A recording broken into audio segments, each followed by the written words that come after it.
This is the eLearn podcast. If you're passionate about the future of learning, you're in the right place. The expert guests on this show provide insights into the latest strategies, practices, and technologies for creating killer online learning outcomes. My name's Ladek, and I'm your host from OpenLMS. The eLearn podcast is sponsored by eLearn Magazine, your go-to resource for all things online learning. Click-by-click how-to articles, the latest in edtech, spotlight on successful outcomes and trends in the marketplace. Subscribe today and never miss a post at elearnmagazine.com. And OpenLMS, a company leveraging open source software to deliver effective, customized, and engaging learning experiences for schools, universities, companies, and governments around the world since 2005. Learn more at openlms.net. Hi there, my name's Ladek, and my guest for this episode is Dr. Conrad Gottfredson. Con is a founding partner and the Chief Learning Strategist at the 5 Moments of Need, an organization that specializes in helping learning professionals design, develop, maintain, and measure effective learning and performance support through the 5 Moments design methodology. Con is also a founding partner and the Chief Learning Strategist at APPLY Synergies, a strategic consulting firm that specializes in helping learning organizations design, develop, and measure effective learning and performance support strategies to meet the 5 moments of learning need. In this flowing conversation, Con and I discuss how he defines what is workflow learning and how to identify moments where staff are learning in the flow of work. Conrad then provides recommendations about first steps to shift training towards actual performance improvements and behavior change. Next in our conversation, Conrad gives his insights about both virtual reality for simulations and mentorship as a methodology to deliver information. We then have Conrad discuss whether or not he sees the workforce changing at all, especially around expectations by different generations like Gen Z. We end our conversation with Conrad's advice about how to get started with workforce learning immediately. And remember, we record this podcast live so that we can interact with you, our listeners, in real time. So if you'd like to join the fun every week on LinkedIn, on Facebook or YouTube, and now even X and Instagram as well, just come over to elearnmagazine.com and subscribe. Now, I give you Conrad Gottfredson. Hello, everyone. Welcome to the eLearn podcast. My name is Ladek. I'm here with Con Gottfredson. How are you today, sir? I'm wonderful. It's great to be with you and to be able to talk about some of my favorite subjects. Oh no, I know this is I'm really excited for this conversation. Before we get started though, we have guests on this podcast from around the world. Where do we find you sitting today? I am in my home office in Alpine, Utah, just south of Salt Lake City. Ooh. Yeah. So middle of October, beautiful granite mountains all around. Right.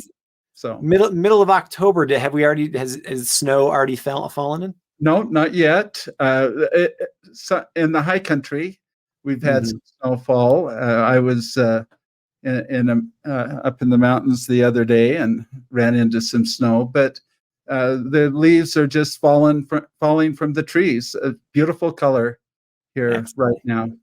That's great. As I do for everybody who comes on the podcast, if you wouldn't mind, could you take the next couple of minutes here and just if anybody, for the people who haven't heard of you yet, could you just kind of introduce yourself and give us, who you are and why you're here in this learning universe? Well, I'm an old guy. I've been at this work since 1984. That's when I completed my PhD at Brigham Young University in the graduate program of instructional science. That became instructional psychology and technology, but it was a 3-pronged graduate program looking at learning research, instructional research, learning theory, all of that.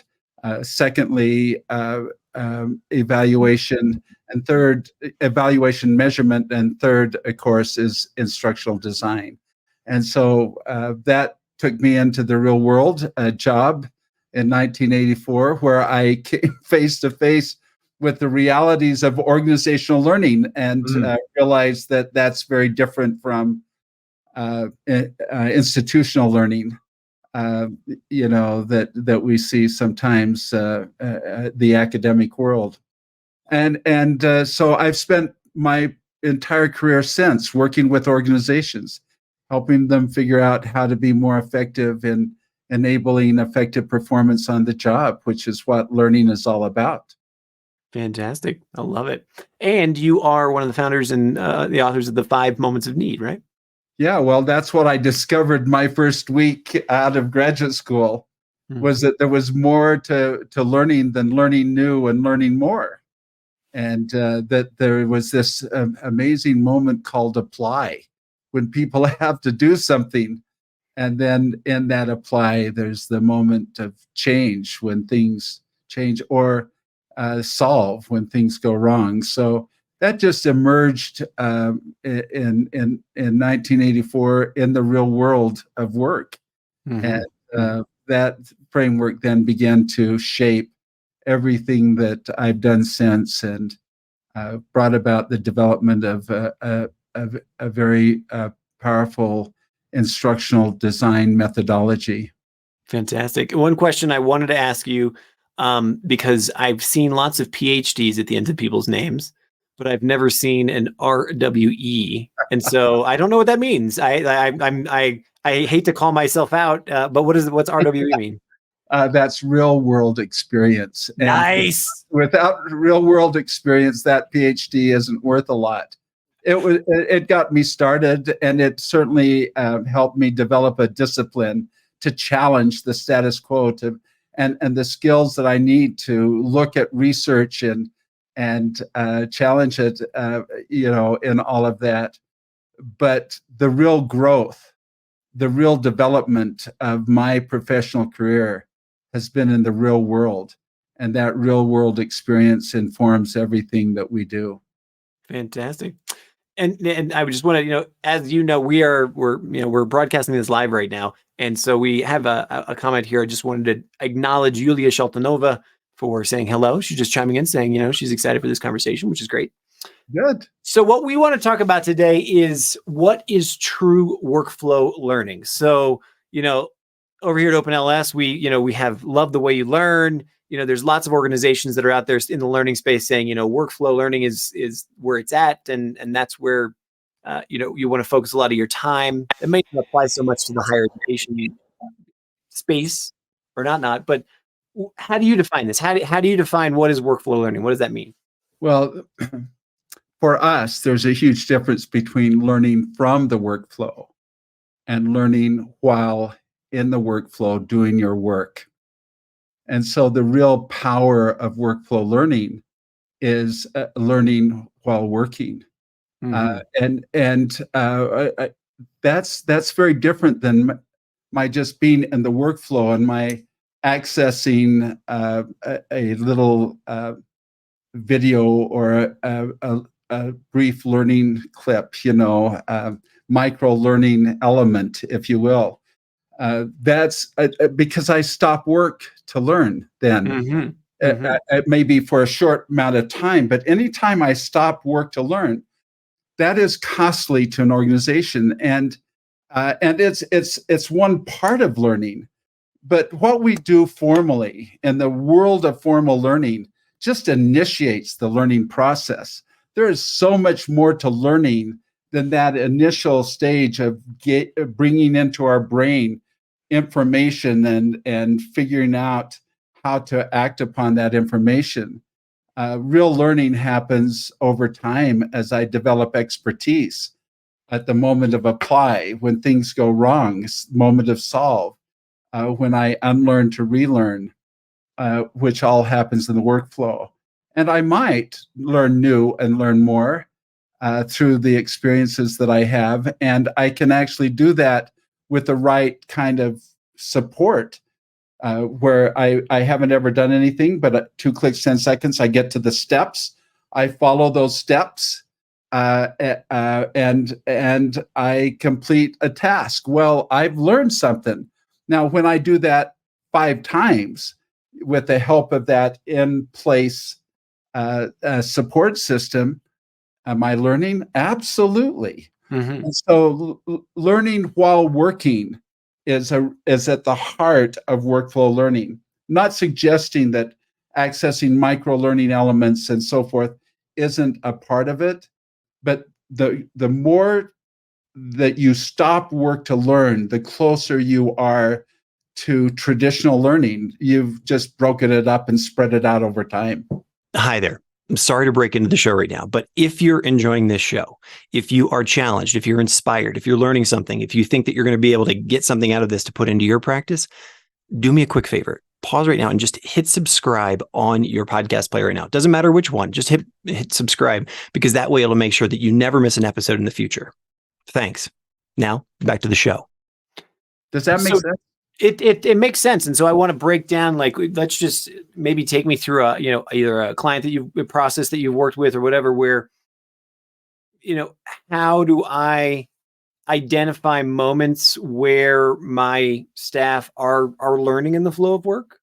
Or, as maybe as a learning designer or somebody who's the head of that L&D department, we can say, hey, look, we've really noticed that this happens a lot in X moment or during this process. Let me just stop there. Like, where do you start by in identifying this in an organization or with a particular job or et cetera? Well, it all begins with us taking a hard look at this full scope of what our profession is responsible for doing. What is it that we really bring to the organization, and what is the full scope of that work? I would suggest that most organizations are taking a very narrow view, and historically have taken a very narrow view and focused all of the resources on a very narrow part of the entire scope that should be ours, and that is ours in the world of organizational learning. Let me illustrate that. Training. Training is the first part of this journey that people are on in an organization. I've got, and traditionally what that means is I stop my work and I attend a course. That may be a self-directed or self-learning course, e-learning, or it may be a face-to-face, or it might be a virtual, and it might be for 2 hours or whatever it is, but I'm stopping work to learn. Well, that's my first phase. That's the first step in the learning process. But at some point, then I have to return to work and transfer whatever it is that I learned to my world of work. So there's the training part, and then there's the transfer of that. That is a dicey world, where because according to Ebbinghaus research, I start forgetting. And although there's been some discussion of the degree in which people forget, they do forget. And it is tons. I mean, they forget like 90% or something. Yeah. I mean, I'm pulling stats out of nowhere. I'm making that up, but it's a huge amount as soon as I walk out of that training. It's a rapid descent. Right. And so I've got to prop that up.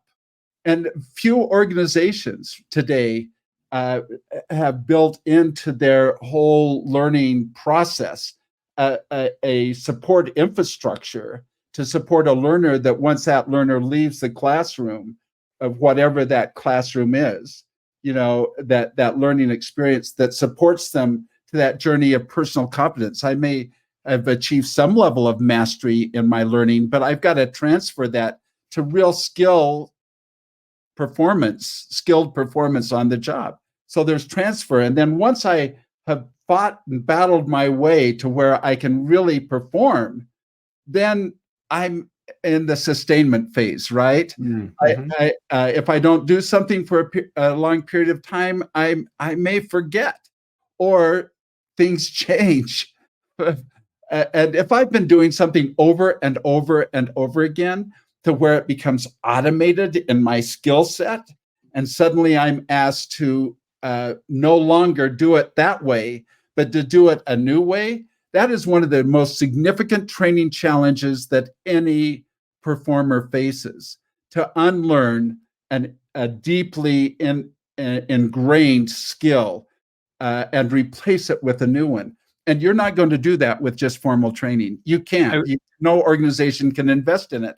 So you need, again, this support infrastructure that begins in the classroom, where a trainer can support people, use that to support people and build a dependence upon that support infrastructure rather than the trainer, that carries them through the transfer into the sustain as they sustain and evolve and change and grow and develop expertise and become what they need to become for the organization. That was a long answer to your question. But I love it. What I want to call out in that is the piece there where, we arrive at competence at some point in a profession. We arrive at a place where I know what I'm doing. I feel comfortable doing it.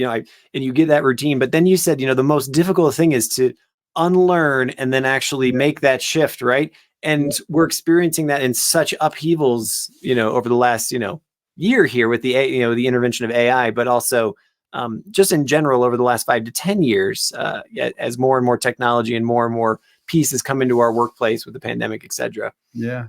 Hey, could I suggest something to you? Please. We can arrive at competence, but we never arrive at expertise.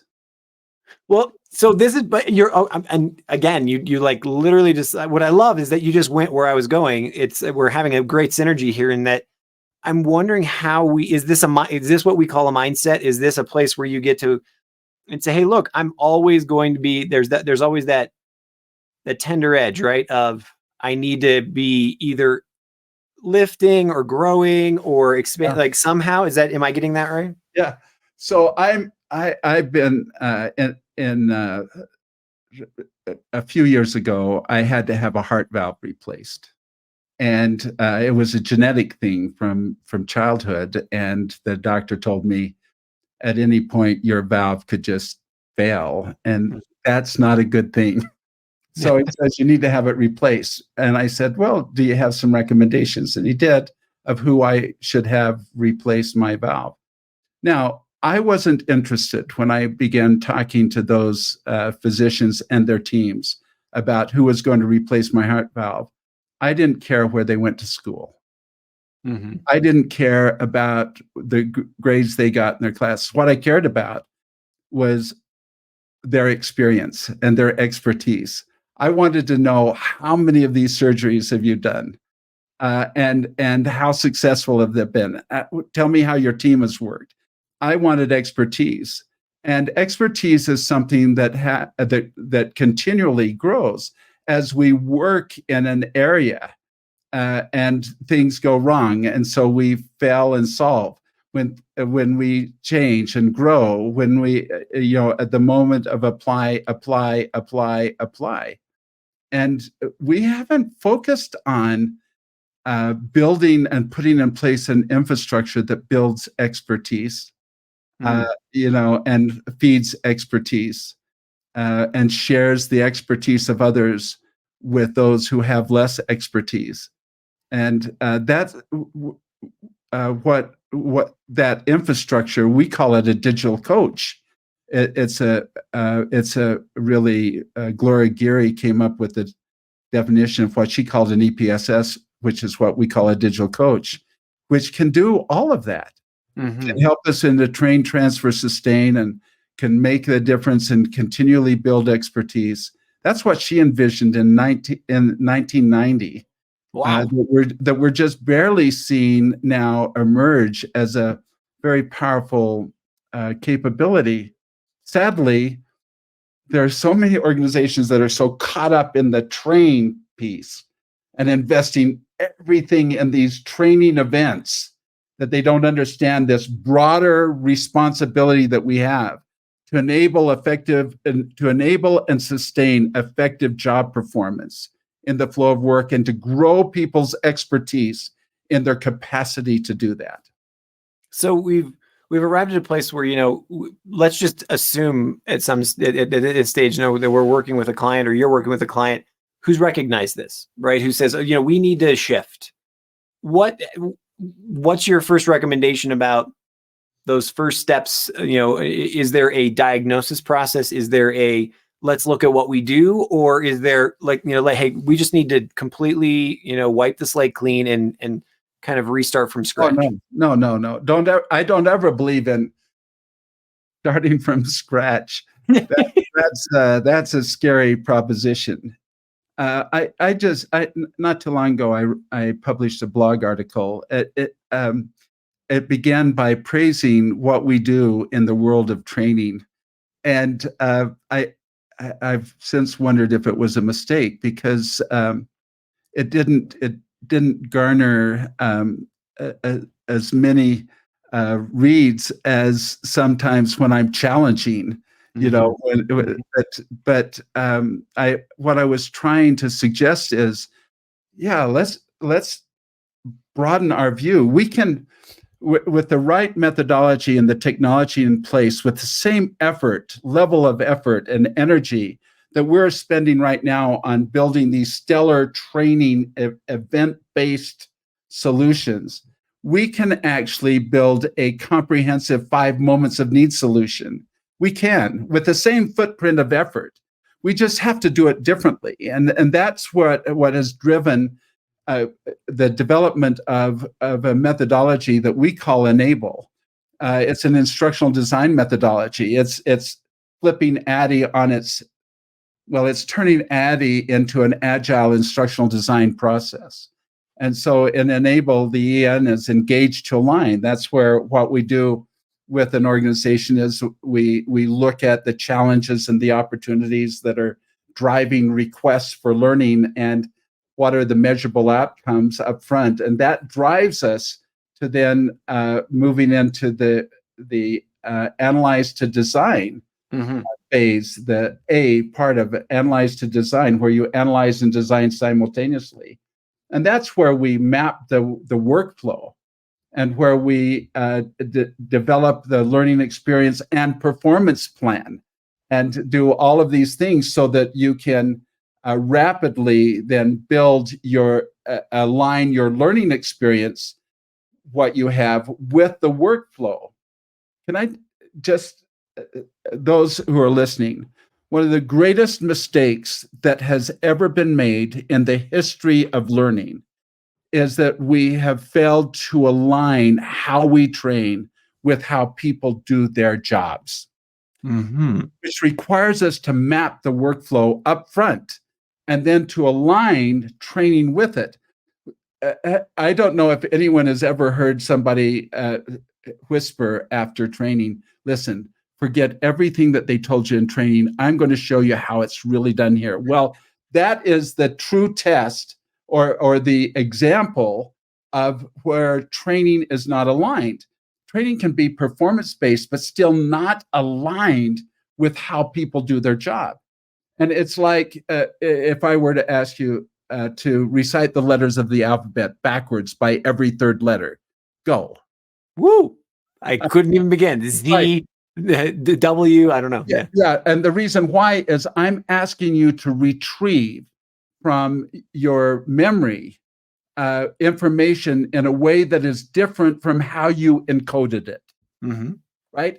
We do this all the time in training. We train one way, and then when they get in the workplace, they're needing to retrieve from however they encoded it in training, retrieve that and align it with how they do their job. And it's like trying to recite the letters of the alphabet backwards by every third letter. And so of all the things that we could do to improve training today, we want to transfer and sustain, certainly, but if we would align how we train with how people do their jobs, that would be transformative in the power of the investment that organizations make in learning. How much of this are you starting to see already today in terms of using virtual or augmented reality in order to run simulations, an emphasis towards, mentorship, peer learning, those types of things, in terms of using that as a methodology? I'm trying to think of a couple other examples where either digital or, just sort of not flipping the script, but using a different methodology to deliver information. So the most powerful reality is the workflow itself.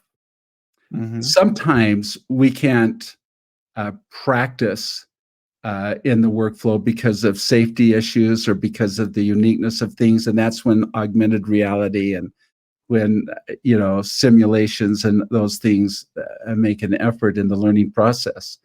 But really, one of the powerful models for virtual learning that we, Bob Mosher and I, developed many years ago was a model called GEAR, where you gather online virtually, but then you expand and apply expand and apply in the flow of work.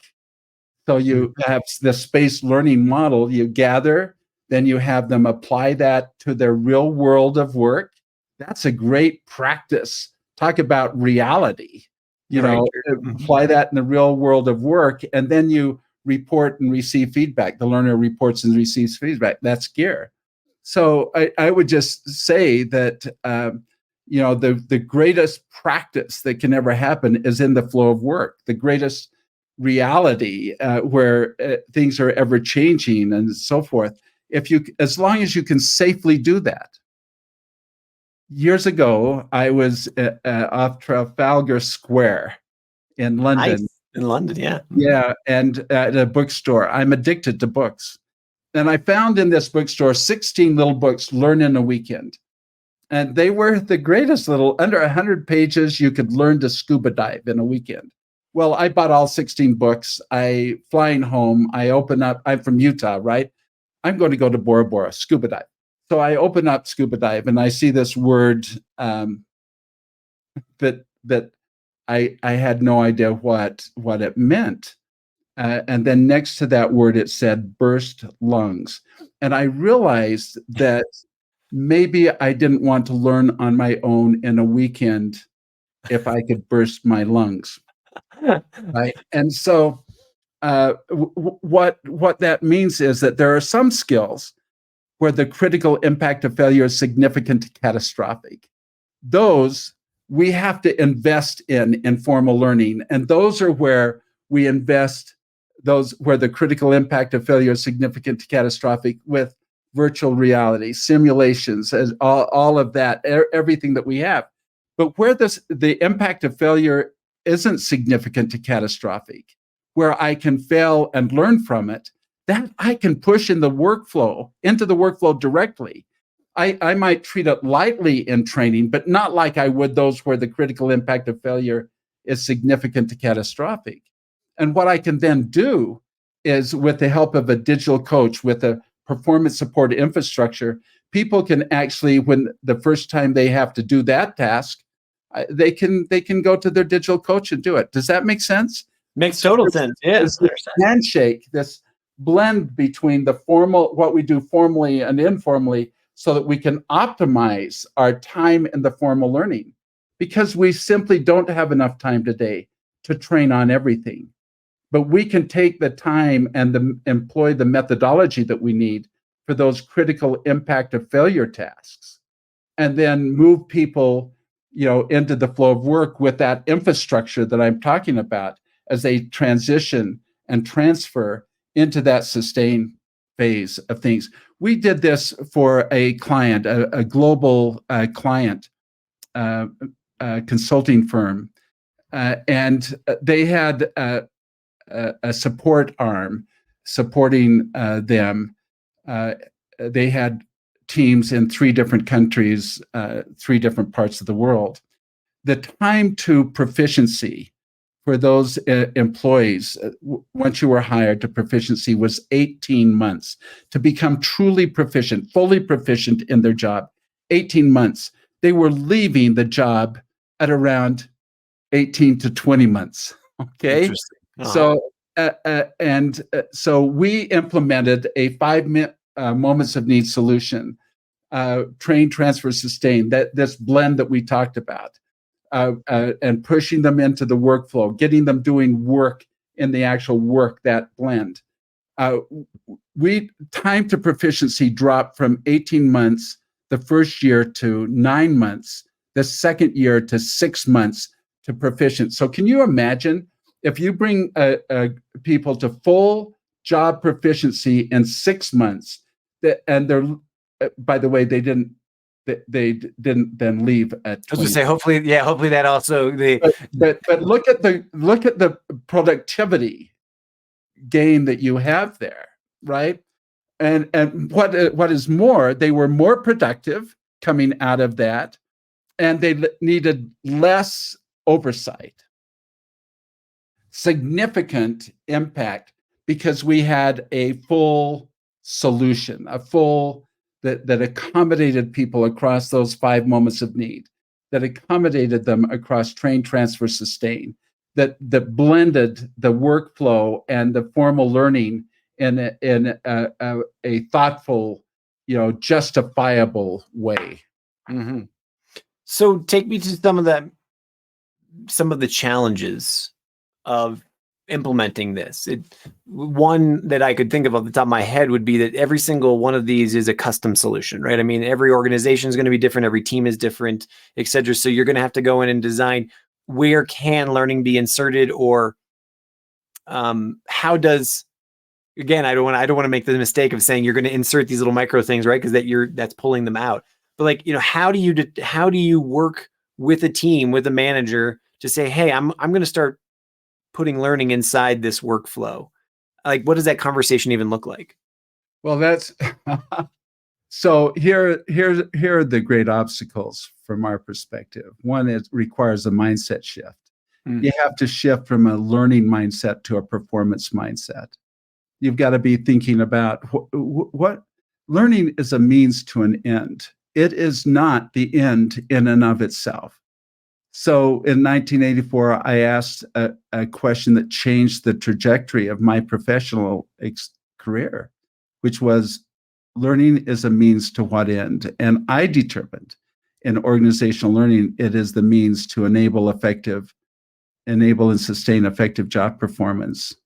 People being able to perform and do their jobs. That requires us to shift our mindset to the workflow, right?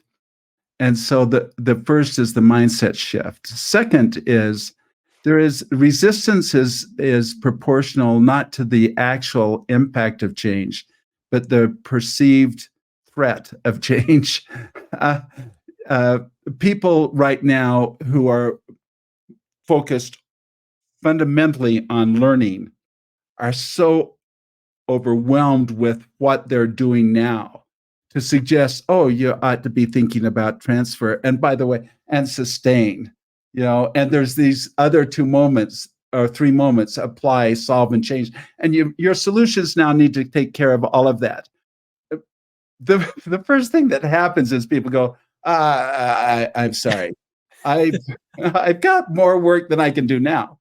And so what I try to tell them is what my 7th grade basketball coach told me when he pulled me out of a game, and I said, I'm working really hard out there. He said, that's true, but you're not working very smart.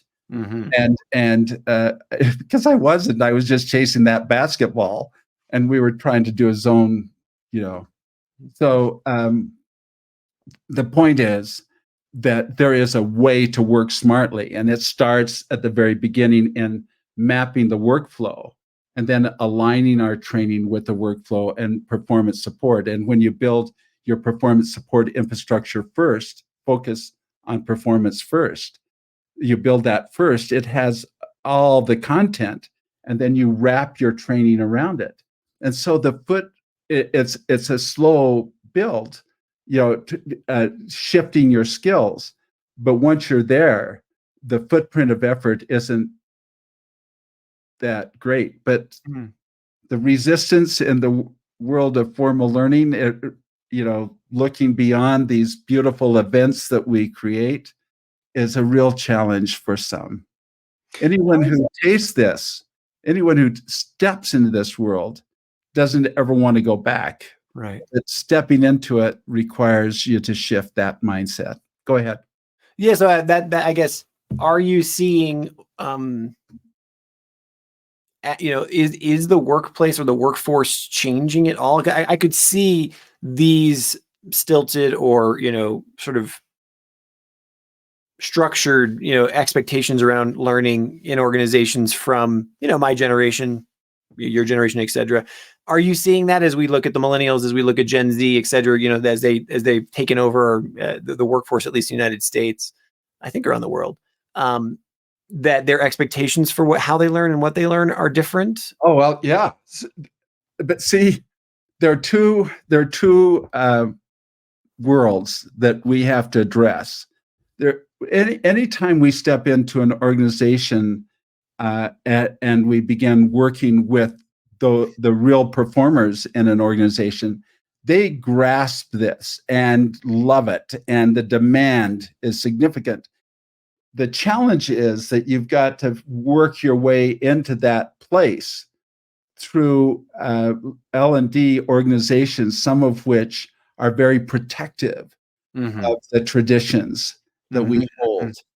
And so the last to really oftentimes to grasp the significance of and power of this change is L&D, sadly.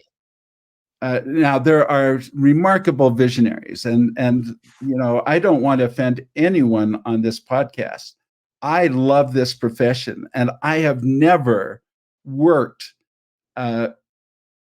with folks that I didn't just think were remarkable, in all of this. So this is a highly dedicated, competent profession, but there are these traditions that sometimes blind us and get in the way, and that's so unfortunate.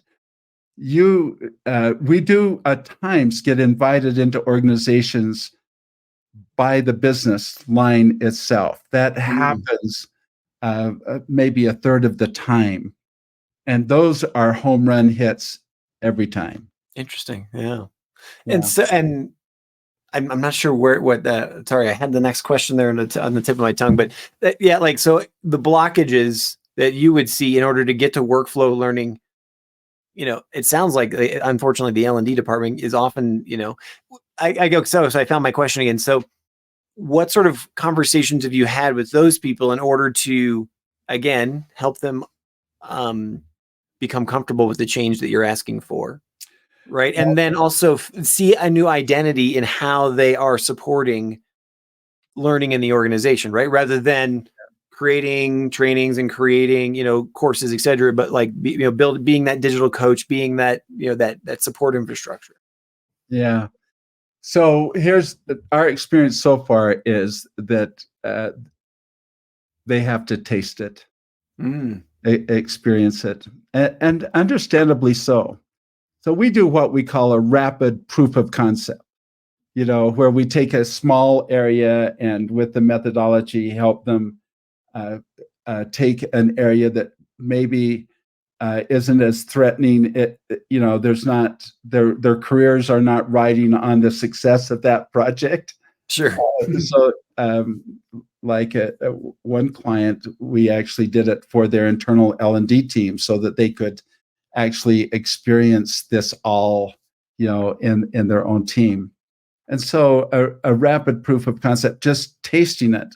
Once you taste it, once you experience it, you don't ever want to go back, because of the power of it. Very seldom see that. But there's also a change management, change leadership element here. And sometimes you have your key stakeholders change, who come in with, suddenly you're making great progress, and those key stakeholders come in with that old learning mindset, and that gets in the way. And sometimes the change happens within L&D, and so I wish anyone who can taste and see this, it feeds every professional bone in our bodies. From a training perspective, I know not only where everyone is in the learning, but I also know where they are in their growth and development.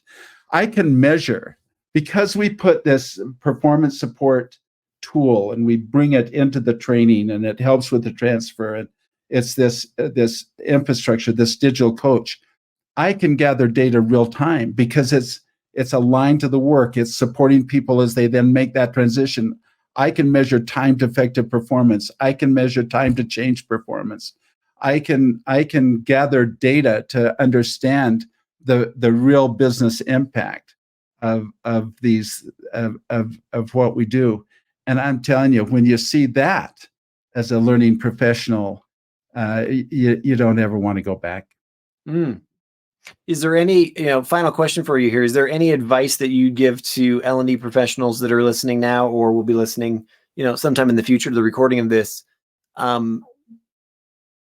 Where to start today, like how to begin today, books to read, obviously, go connect with you on LinkedIn, et cetera, or whatever. But like where would you, what's that advice that you'd say in order to get moving on this?